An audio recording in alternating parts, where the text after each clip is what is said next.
بلوچستان میں پاکستان نون لیگ کو چھوڑنا چاہا تو سب سے پہلے انہوں نے آصف زرداری اور بلاول بھٹو سے ملاقات کی، جس میں عبدالقادر بلوچ ہو گیا، ثناء اللہ زہری ہو گئے اور دوسرے رہنماؤں نے ملاقات کی۔ جب وہاں سے انہیں اشارہ ملا کہ آپ لوگوں کو پارٹی میں شامل کیا جائے گا تو پھر ان لوگوں نے وہاں سے پاکستان مسلم لیگ سے کچھ چھوڑا، اور اب جو ہے نا آئندہ دنوں میں متوقع یہی ہے کہ وہ پاکستان پیپل پارٹی کو جوائن کریں۔ اچھا کاشف صاحب، یہ تو بتائیں کہ یہ تو سوچا جا سکتا ہے کہ برصغیر کے ممالک میں دھاندلی کا واویلا ہوتا رہتا ہے، لیکن اب امریکہ جیسے ممالک میں بھی دھاندلی کا شور شروع ہو گیا، یہ کیا؟ موجودہ الیکشن کو چھوڑ کے پہلے جتنے بھی الیکشن ہوئے ہیں امریکہ میں، تو سارے یہی کہتے تھے کہ جی امریکہ کی جو تہذیب ہے یہ ایک مہذب معاشرے کو ظاہر کرتی ہے، وہاں پر ہارنے والا شخص بآسانی اپنے تہیہ دل سے جیتنے والے کو مبارکباد بھی دیتا تھا۔ لیکن جب سے یہ ٹرمپ ہے، پہلی بات تو یہ ہے کہ ٹرمپ کو کسی کا بھی اندازہ نہیں تھا کہ یہ صدر بن جائے گا۔ اب ہوا یہ کہ یہ امریکہ کے 10ویں صدر بنے ہیں جو اپنی دوسری ٹرم میں ہار گئے ہیں۔ اب اسے یہ تھا کہ میں دوسری ٹرم میں جیت جاؤں گا تو میں 4 سال اور بھی صدر رہوں گا، لیکن کچھ پالیسیز جو ہیں وہ یا اداروں کے درمیان ان کی لڑائی رہی ہے، جس کی وجہ سے ہم کہہ سکتے ہیں کہ جی امریکہ کی جو اوپر والے ہاتھ ہیں وہ کبھی بھی نہیں چاہتے تھے کہ جی دوبارہ ٹرمپ صدر منتخب ہو کر آئے۔ اس میں ان لوگوں کا بھی ہاتھ ہو سکتا ہے، اور دوسری امریکی عوام جو ہے وہ بھی نہیں چاہ رہی تھی کہ دوبارہ ٹرمپ جو ہے حکومت میں آئے۔ اس لحاظ سے ہم کہہ سکتے تھے کہ جو بائیڈن کے جیتنے کے چانسز بہت زیادہ ہیں۔ اب ٹرمپ کو اس بات کا دکھ ہے کہ جی میں دوسری مرتبہ کیوں نہیں صدر منتخب ہوا، تو اس وجہ سے انہوں نے واویلا کرنا شروع کر دیا کہ یہ دھاندلی ہو رہی ہے۔ اور برے صغیر کی تو سیاست ہمیشہ یہی رہی ہے کہ جو حکومت میں آتا ہے وہ کہتا ہے سب اچھا ہے، اور جو حکومت سے باہر ہو تو وہ کہتا ہے جی میرے ساتھ دھاندلی ہوئی ہے۔ جی ناظرین، یہاں پر میں چھوٹی سی بریک لے رہی ہوں، انشاءاللہ بریک کے بعد ہم اپنے ٹاپک کو مزید آگے بڑھائیے گا، آپ ہمارے ساتھ ہی رہیے۔ MJ 512 موبائل ایکسیسریز کمپنی، ہمارے ہاں ہول سیل پر موبائل ایکسیسریز دستیاب ہیں۔ ہر قسم کے charger, hand free, data cable, USB، کار ریڈر دستیاب ہیں۔ آج ہی ہول سیل پر آرڈر دینے کے لیے رابطہ کریں۔ 030861111782 030797911110 فیمیل ہول سیلر رابطہ کرنے کے لیے 030017841110۔ ویلکم بیک ناظرین، پروگرام میں ایک بار پھر سے خوش آمدید کہتے ہیں۔ جیسے کہ بریک پہ جانے سے پہلے ہم اپنے ٹاپک کو ڈسکس کر رہے تھے اور اسی ٹاپک کو مزید آگے بڑھاتے ہیں۔ جی کاشف صاحب، یہ بتائیں کہ اب جو بائیڈن نے امریکی صدر بنے، جنوبی ایشیا کے لیے ان کی کیا پالیسی ہوگی؟ جو بائیڈن اب امریکہ کے جو نئے صدر بنے ہیں، یہ امریکہ کے 46ویں جو ہیں صدر بنے ہیں۔ اس سے پہلے یہ نائب صدر تھے۔ جنوبی ایشیا کی طرف سے اگر ہم دیکھیں تو اس میں سب سے زیادہ جو ملک آتے ہیں اس میں چائنا، بھارت اور پاکستان اور بھارت کا جو مین مسئلہ ہے وہ کشمیر پہ ہے، اور چائنا اور بھارت کا جو مسئلہ ہے وہ ان کا سردی مسئلہ ہے۔ اب جب جو بائیڈن نائب وہ تھے صدر تھے تو اس وقت ان کی جو پالیسی تھی وہ جنوبی ایشیا کے حق میں تھی۔ ابھی جب یہ الیکشن میں بڑے کانٹے دار جو مقابلہ جاری تھا، جو بائیڈن نے 264 الیکٹرل ووٹ لیے ہوئے تھے اور اس کے مقابلے میں ٹرمپ نے 214 الیکٹرل ووٹ لیے ہوئے تھے اور 4 ریاستوں کا نتیجہ بھی آنا باقی تھا، تو اس وقت جو بائیڈن نے بھارت کو آنکھیں دکھانا شروع کر دی تھی۔ اب ہر پاکستانی، ہر مسلمان یہی سوچ رہا ہے کہ جو بائیڈن کی جو پالیسی ہوگی وہ جنوبی ایشیا کے لیے اچھی ہوگی اور بہتر ہوگی۔ اگر ہم دیکھیں BBC نے ابھی تجزیہ کیا ہے کہ انہوں نے کہا جی جو بائیڈن جو ہے وہ جنوبی ایشیا ممالک کے لیے بہتر رہے گا۔ اسی اثنا میں اگر ہم دیکھیں تو وزیر اعظم عمران خان نے بھی مبارکباد دیتے ہوئے یہی کہا کہ جی افغانستان میں مل کر ہم امن قائم کریں گے اور کشمیر کے مسئلے پر بھی بات چیت ہوگی۔ لیکن اگر ہم امریکہ کی تاریخ کو دیکھیں، جو بھی صدر بنا ہے ان کا تھوڑا بہت تو جھکاؤ ہو سکتا ہے پاکستان کی طرف، جنوبی ایشیا کی طرف، لیکن سارے کے سارے جو ہے نا امریکہ کے مفادات کو پہلے سامنے رکھتے ہیں، اس کے بعد پھر دوسری دنیا کے ممالک کو سامنے رکھتے ہیں۔ اس لیے ہم کہہ سکتے ہیں کہ یہ آنے والے حالات ہی بہتر بتائیں گے کہ جو بائیڈن کی پالیسی جو ہے وہ جنوبی ایشیا ممالک کے لیے بہتر ہے یا بہتر نہیں ہے۔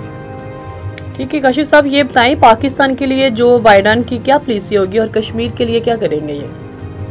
دیکھیں، نیک خواہشات تو رکھی جا سکتی ہیں، لیکن پہلے سوال میں جب آپ نے کیا مجھ سے تو اس میں بھی میں نے آپ کو جواب یہی دیا کہ سب سے پہلے جو وہ اپنے مفادات کو مد نظر رکھتے ہیں، تو جو بائیڈن بھی امریکن ہیں انہوں نے بھی اپنے امریکہ کے مفادات کو مد نظر رکھنا ہے۔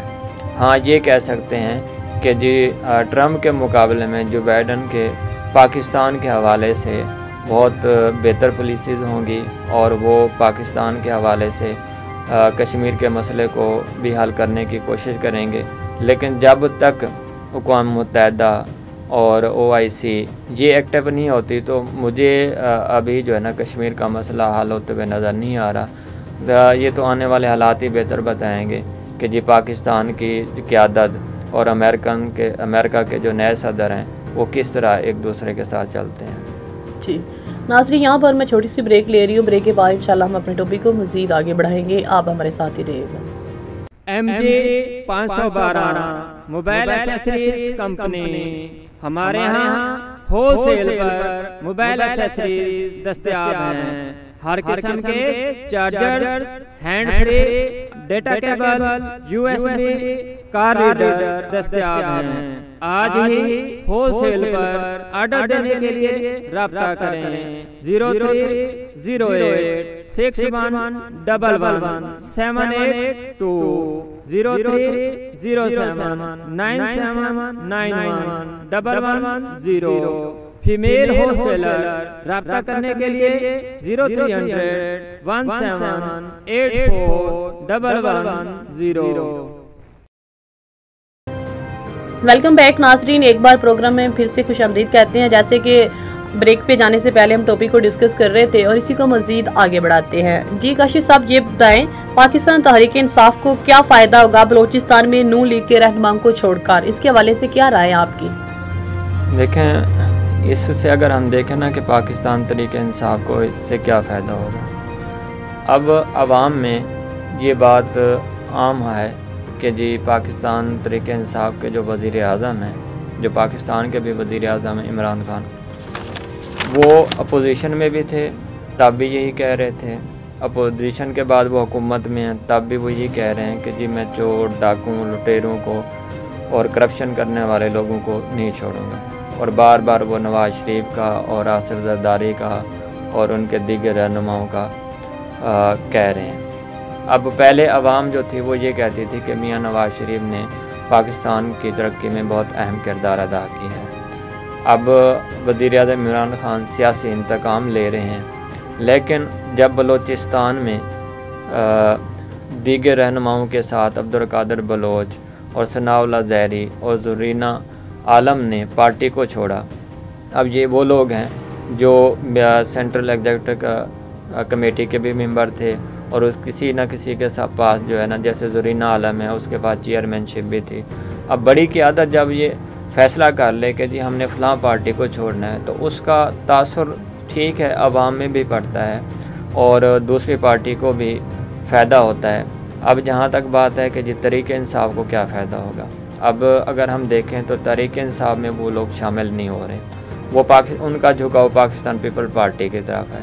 اب ان کا بھی ایک مقصد ہے، پاکستان پیپل پارٹی بلوچستان میں بہت زیادہ سیٹس وغیرہ رکھتی ہے اور وہاں پاکستان پیپل پارٹی کو بہت زیادہ پسند کیا جاتا ہے، کیونکہ انہوں نے اپنی سیاست کرنی ہے تو انہوں نے اس جماعت کو سلیکٹ کرنا ہے جہاں پر وہ اپنی سیٹ کو بچا بھی سکیں۔ اب صرف وہاں بلوچستان میں پاکستان پیپل پارٹی ہے جو ان کا اچھے طریقے سے استقبال بھی کرے گی اور وہ اپنی سیاسی داؤ پیچ کھیل کے اپنی سیٹ بھی بچا لیں گے۔ جہاں تک سوال کا تعلق ہے اس میں یہ ہوگا کہ پاکستان تحریک انصاف کے وزیر اعظم اور پاکستان کے وزیر اعظم کا یہ تاثر دینا کہ جی نواز شریف، مسلم لیگ نون اور آصف زرداری پیپل پارٹی کے رہنما جو ہیں وہ کرپٹ ہیں، چور ہیں، لٹیرے ہیں، انہوں نے عوام کے پیسے کو لوٹ کے باہر رکھا ہوا ہے، وہ تاثر جو ہے وہ تقویت پکڑ جائے گا۔ اب صرف اور صرف عمران خان یعنی تحریک انصاف کو یہی فائدہ ہوگا کہ عوام میں ان کی مقبولیت میں اضافہ ہوگا، یہی والا کہ جی ہم کہتے نہیں تھے کہ یہ چور ہیں، لٹیرے ہیں اور یہ ہماری آرم فورسز کے خلاف، ہمارے ایجنسیوں کے خلاف بولتے ہیں، یعنی ان کا ٹوٹل جو ہے نا اپنے مفادات کے علاوہ کوئی بھی تعلق نہیں ہے، چاہے ملک کے ادارے بدنام ہوں، چاہے ریاست پاکستان دوسرے ممالک میں بدنام ہوتی رہے، انہیں صرف اپنی دولت بچانی ہے، انہیں صرف اپنی سیاست بچانی ہے۔ یہ والا تاثر جو ہے نا عوام میں مقبول ہو جائے گا اور اس سے پی ٹی اے کا جو موقف ہے اس کی تائید ہوگی۔ ناظرین، آگے سیاست میں کیا ہوگا، سیاست کون سا رخ اختیار کرتی ہے، اس حوالے سے ہم انشاءاللہ اگلے پروگرام میں بات کریں گے، اور اسی کے ساتھ ہی میرے پروگرام کا وقت ختم ہو رہا ہے۔ اپنے ہوسٹ انمول خالد کو دیجیے گا اجازت، اپنا خیال رکھیے گا، اللہ حافظ۔